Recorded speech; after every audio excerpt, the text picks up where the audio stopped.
Bismillahirrahmanirrahim. Assalamualaikum warahmatullahi wabarakatuh. Jumpa lagi di channel YouTube Rivanesta. Masih di sudut edukasi, belajar mudah dan menyenangkan. Bagaimana kabar adik-adik sekalian, khususnya untuk siswa-siswi kelas 3? Semoga hari ini kita semua dalam kondisi sehat. Karena dengan kondisi yang sehat pastinya kita bisa melakukan berbagai kegiatan yang kita inginkan. Dan dengan kondisi yang sehat pula, kita bisa belajar bersama untuk membahas soal-soal dari buku penilaian Bu Pena untuk SD atau MI kelas 3. Yang mana kita masih di buku 3D ya. Dan ini sudah di bagian paling akhir ya untuk soal-soal ya. Jadi kita sudah sampai di soal penilaian akhir tahun untuk muatan pelajaran SBDP. Jadi yang masih ketinggalan bahasan sebelumnya bisa dilihat di playlist Bu Pena kelas 3. Dan mungkin kalau adik-adik nanti naik ke kelas 4 bisa dilanjutkan ya, karena di sini juga saya bahas untuk Bu Pena kelas 4, demikian juga untuk matematikanya ya, bisa dilihat kalau misalnya menggunakan buku ISPS Matematika kelas 4. Langsung saja kita menuju ke soal yang akan kita bahas kali ini ya. Ini ada di halaman 203, dimulai dengan KD 3.1. Nomor 1. Karya yang menonjolkan hiasan dari gabungan beberapa motif sehingga terlihat indah merupakan pengertian dari karya, jawabannya adalah karya dekoratif ya. Jadi nomor 1 jawabannya yang A. Nomor 2. Di bawah ini yang termasuk salah satu unsur utama pada karya dekoratif adalah, unsur utama dari karya dekoratif itu adalah ada titik, ada garis, bidang dan juga warna. Jadi di sini yang termasuk salah satu unsur utama pada karya dekoratif adalah jawabannya yang A, yaitu garis. Lanjut ke nomor 3. Tulislah benda-benda yang dihasilkan dari karya dekoratif. Di sini sudah saya tuliskan ya dari sekalian ya. Oke, saya bacakan mungkin kalau kurang jelas jawabannya ya. Jadi ada vas bunga, kemudian ada ukiran meja, bingkai foto, dan juga ukiran pada dinding atau tembok ya. Itu adalah contoh benda-benda yang dihasilkan dari karya dekoratif. Kita lanjut ke soal nomor 4. Salah satu unsur utama dalam karya dekoratif adalah warna. Setiap warna mengandung makna tersendiri. Warna merah memiliki makna. Makna dari warna merah itu apa? Maknanya adalah kegembiraan ya. Untuk yang nomor 4 jawabannya kegembiraan. Kemudian nomor 5, gambarlah sebuah motif dengan kreasi garis lengkung, garis horizontal dan juga zigzag pada kotak berikut ya. Ini ya saya berikan contoh ya, adik-adik mungkin gambarnya jelek. Adik-adik silahkan bisa membuat gambar sesuai kreasi adik-adik masing-masing. Yang penting ada garis horizontal. Ini garis horizontal itu seperti ini ya. Ya. Kemudian ada garis lengkung. Nah, ini ada garis lengkungnya. Nah, kemudian ada juga zigzag. Nah, ini seperti ini zigzag, atau ini juga adalah garis yang zigzag di dalam kotak. Itu adik-adik sekalian untuk halaman 203 nomor 1 sampai 5. Kita lanjutkan ke nomor berikutnya, ini di KD 3.2 ya.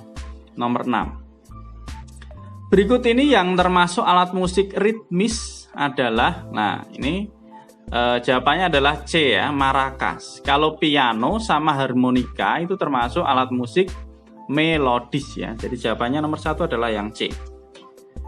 Nomor 7, jelaskan perbedaan antara alat musik ritmis dan alat musik melodis. Nah, alat musik ritmis itu tidak bernada atau tidak memiliki nada, sedangkan alat musik melodis ini bernada atau memiliki nada. Itu perbedaan antara alat musik ritmis dan alat musik melodis.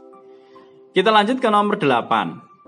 Birama 3/4 memiliki arti. Nah, arti dari birama 3/4 itu apa? Jadi, setiap birama terdiri dari 3 ketukan dan setiap ketukannya itu nilainya adalah 1/4. Nah, itu arti dari birama 3/4. Jadi, setiap birama itu ada 3 ketukan dan tiap ketukannya nilainya adalah 1/4. Lanjut kita ke nomor 9. Tulislah birama dari pola irama berikut beserta artinya. Nah, kita lihat di sini ya, ada dung cring dung cring. Nah, ini berarti biramanya adalah 2/4 ya, dung cring dung cring. Itu biramanya 2/4. Nah, artinya apa? Tiap birama terdiri dari 4 ketukan. Itu untuk nomor 9. Kita lanjut ke soal nomor 10. Tulislah contoh pola irama yang sama dalam sebuah lagu. Nah, ini contohnya misalnya pola 2/4 ya. Contoh lagunya itu ada lagu Paman Datang, kemudian Naik Delman, dan juga lagu Cicak ya. Ini memiliki pola irama yang sama ya, dengan pola 2/4. Kita lanjut ke soal nomor 11. Tarian dengan gerakan yang kuat biasanya diiringi oleh lagu yang memiliki tempo cepat dan menggambarkan perasaan apa? Kalau kuat gerakannya cepat itu menggambarkan perasaan yang semangat. Jawabannya yang C ya. Kalau lambat biasanya sedih, gundah, itu lambat ya. Nomor 12. Musik bertempo cepat digunakan untuk mengiringi penari dengan gerak. Nah, ini gerakannya yang cepat dan juga lincah ya, cepat dan lincah. Itu jawaban untuk nomor 12. Kita lanjut ke nomor 13. Gerak lemah pada tari biasanya diiringi musik dengan tempo. Nah, gerak lemah pada tari biasanya diiringi musik dengan tempo. Jawabannya adalah lambat ya. Nomor 13 jawabannya lambat ya, lemah ya. Kemudian pelan. Nah, itu berarti temponya adalah lambat. Kita lanjutkan ke soal berikutnya nomor 14. Mengapa kita harus memahami makna dari lagu yang akan digunakan untuk mengiringi tarian? Nah, apa? Kenapa kita harus memahami makna dari lagu tersebut? Jawabannya adalah agar dapat menghayati dan mengamalkan isi lagu ya. Jadi kita bisa menghayati lagu tersebut sehingga dengan kita mengetahui makna atau memahami makna, nah kita dapat menghayati dan mengamalkan isi lagu tersebut.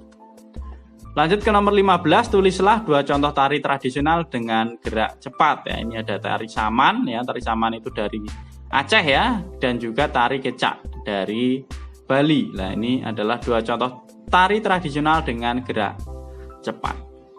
Kita lanjut ke KD yang terakhir ya, 3.4, nomor 16. Kapal-kapalan dari kertas dibuat dengan teknik. Nah, kapal-kapalan kalau kita membuat kapal-kapalan biasanya dengan cara dilipat, maka tekniknya adalah melipat. Jawabannya yang A. Nomor 17, gambar berikut merupakan karya yang dibuat dengan teknik. Lah, ini memotong ya, bisa memotong, tetapi hasil akhirnya nanti adalah dianyam. Jadi saya tuliskan dengan teknik menganyam ya. Jadi dipotong dulu, kemudian setelah dipotong hasil akhirnya kita buat dengan cara menganyam. Jadi tekniknya adalah menganyam. Lanjut ke nomor 18. Untuk menggunting dan melipat dengan rapi dibutuhkan bantuan sebuah alat, yaitu lah. Ini ada alat yang namanya trimmer ya. Trimmer itu gunanya untuk supaya hasil lipatan dan guntingannya lebih rapi. Tetapi kalau misalnya tidak ada, ini mungkin bisa kita gunakan penggaris ya, supaya hasilnya lebih rapi. Penggaris, kemudian kita garis dengan menggunakan pensil, ataupun mungkin lipatannya supaya rapi bisa juga kita gunakan lem ya. Tetapi yang paling tepat di sini ada alat yang namanya trimmer. Itu ya adik-adik sekalian. Silakan adik-adik mungkin bisa menjawab dengan bantuan penggaris, lem, dan juga mungkin pensil bisa, tetapi yang paling tepat adalah trimmer. Nanti mungkin bisa dicari ya, di browsing di internet ya, untuk menggunting dan melipat dengan rapi alatnya trimmer itu seperti apa. Tuh. Oke, sekarang kita ke nomor 19. Tulislah 2 contoh karya dekoratif yang dibuat dengan menggunakan teknik menggunting. Nah, ini ada contoh karya misalnya kolase dan juga montase ya, ini ya. Jadi kita kalau membuat kolase ataupun montase ya, kita itu dengan menggunakan teknik menggunting. Terakhir nomor 20.